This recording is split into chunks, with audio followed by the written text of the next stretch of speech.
Assalamualaikum warahmatullahi wabarakatuh. Sebelumnya perkenalkan Ibu, nama saya Kholisa Mardiah dengan NIM 22329013. Saya dari Program Studi Pendidikan Agama Islam. Di sini saya ingin menyelesaikan tugas dari ujian tengah semester mata kuliah Studi Masyarakat Indonesia, yang mana ditugaskan untuk menganalisis kenapa Indonesia itu sering dilanda konflik horizontal dan apa upaya kita sebagai generasi muda untuk melakukan pencegahan terjadinya konflik horizontal ini di masa depan. Nah, sebelum kita masuk ke kenapa dan apa upaya kita untuk menyelesaikannya, kita harus terlebih dahulu mengetahui apa itu konflik horizontal. Nah, konflik horizontal ini adalah jenis konflik yang terjadi antar kelompok masyarakat yang sederajat, baik itu dari aspek sosial, ekonomi, budaya, maupun politik. Nah, biasanya konflik ini tidak melibatkan otoritas negara secara langsung, melainkan terjadi antar sesama warga ataupun kelompok.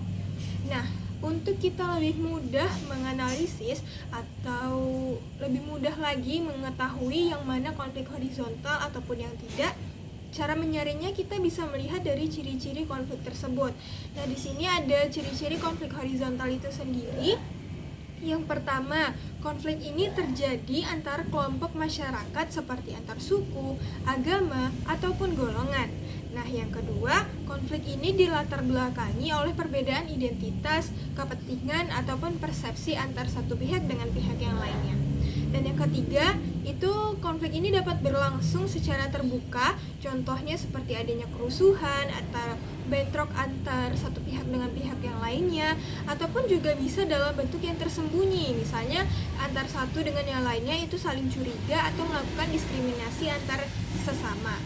Nah, kalau kita lihat dari ciri-cirinya saja mungkin kita kurang fokus nih, mana sih yang contoh dari konflik horizontal itu sendiri.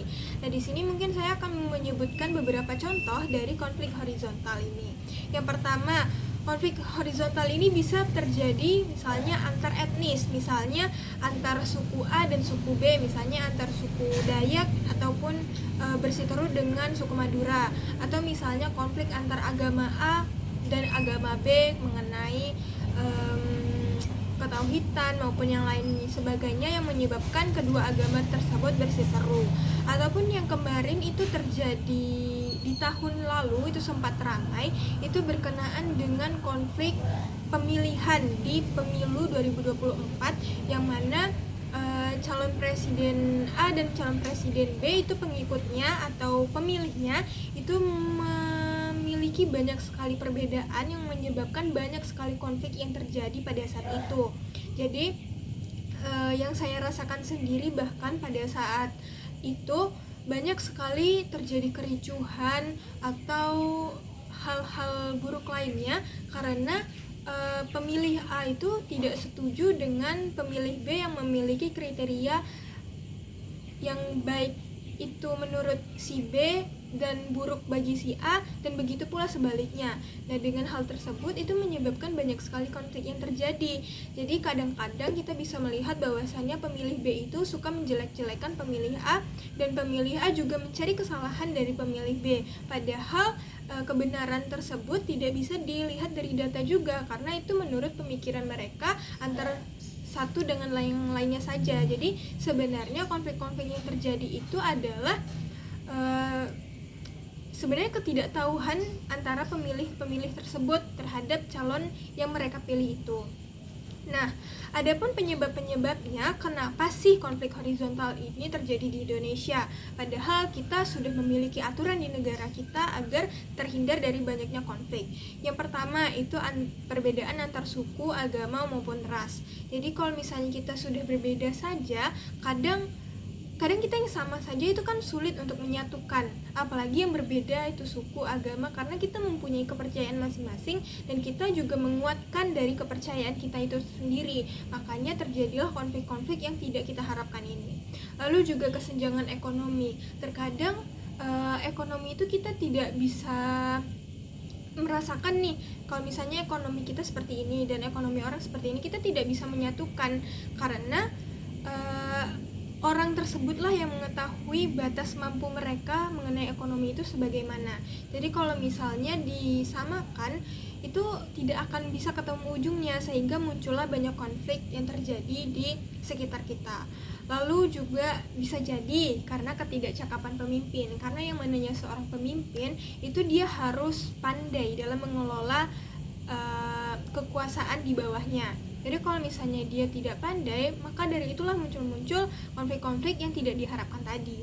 Lalu krisis identitas, terus juga bisa oportunisme elit politik, lalu juga kurangnya ruang publik untuk pertemuan antar kelompok, yang mana mungkin sebenarnya konflik ini bisa sedikit dihindari kalau misalnya kita bisa lebih terbuka antara kelompok A dan kelompok B. Sedangkan di saat seperti ini kadang kita bungkam satu sama lain, jadi kita tidak bisa mengetahui pemikiran A karena kita yang B, atau kita yang B juga tidak bisa mengetahui pemikiran A karena sama-sama diam gitu. Nah, selanjutnya itu ada kesenjangan antara kepentingan pemerintah pusat dan daerah. Jadi karena pastinya adanya konflik-konflik ini, utamanya itu tidak adanya transparansi, tidak adanya keterbukaan antara pihak atas dan pihak bawah.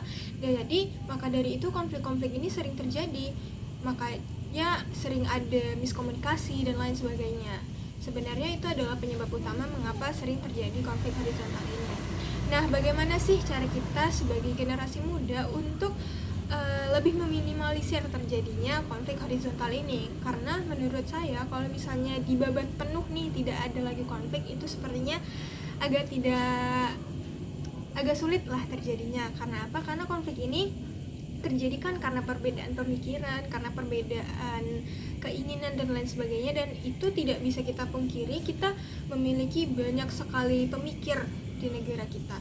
Jadi kita juga pasti akan melihat kemunculan pemikiran-pemikiran yang baru, sehingga kalau misalnya diminta untuk tidak ada konflik sama sekali, itu menurut saya juga kurang masuk akal. Namun kita bisa meminimalisir konflik tersebut tidak besar, namun hanya perbedaan-perbedaan kecil yang bisa kita satukan dan memunculkan kesimpulan atau memunculkan pendapat yang pada akhirnya bisa diterima oleh semua pihak.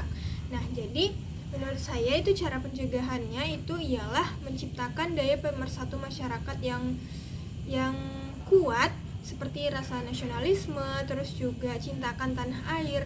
Jadi setiap masyarakat itu memang ditanamkan bahwasanya kita ini ingin bersatu, kita ini satu, tidak ada perbedaan. Jadi tidak perlulah untuk kuat satu sama lain mengenai pendapat mereka pribadi gitu. Jika misalnya ada pendapat, silahkan disampaikan dan orang lain itu juga didengarkan, bukan malah diserang. Jadi kalau misalnya diserang, itulah yang pemicu bagi orang-orang yang keras sama pemikiran mereka sendiri dan tidak mau mendengarkan orang lain. Maka dari itu lebih terbuka lagi untuk mendengar pendapat-pendapat dari orang-orang sekitar, dan juga diminta untuk meminimalisir konflik ini. Aparat-aparat itu bisa memainkan peran pentingnya bagi negara dan melakukan pencegahan dini terhadap konflik, yang mana kadang kita sulit memilih atau melihat apakah orang-orang penting ini sudah melaksanakan tugasnya dengan baik, apakah orang-orang penting ini sudah melaksanakan tugasnya yang memang sebenarnya itu adalah tugasnya. Terkadang kita juga suka melihat atau mendengar ada pihak-pihak yang kalau misalnya itu tugasnya A, namun ternyata yang dikerjakannya itu adalah yang F. Itu yang membuat kita menjadi kebingungan juga sebagai masyarakat, dan itu juga akan menimbulkan banyak sekali konflik-konflik horizontal yang sebenarnya tidak kita inginkan. Nah, maka dari itu kita sebagai masyarakat itu juga wajib mengetahui nih apa-apa saja kewajiban kita sebagai masyarakat, dan juga kita bisa saling mengingatkan antar satu sama lain bahwasannya kita ini satu loh. Kita ini satu meskipun kita berbeda, baik suku, agama, bangsa maupun yang lainnya. Kita ini sama-sama masyarakat dari Republik Indonesia, sehingga kita perlu sekali bersatu untuk memajukan Indonesia, sehingga tidak perlu lagi lah ada yang namanya konflik-konflik horizontal yang terkadang muncul, tapi sebenarnya bisa kita minimalisir sendiri tanpa harus berkuar-kuar lebih jauh lagi gitu. Nah, sekian dari saya mengenai analisis saya mengenai konflik horizontal ini. Semoga kedepannya Indonesia terhindar atau diminimalisir sekali oleh pemerintah, masyarakat, dan lain sebagainya mengenai konflik-konflik yang akan terjadi di masa depan. Sekian dari saya, terima kasih banyak. Wassalamualaikum warahmatullahi wabarakatuh.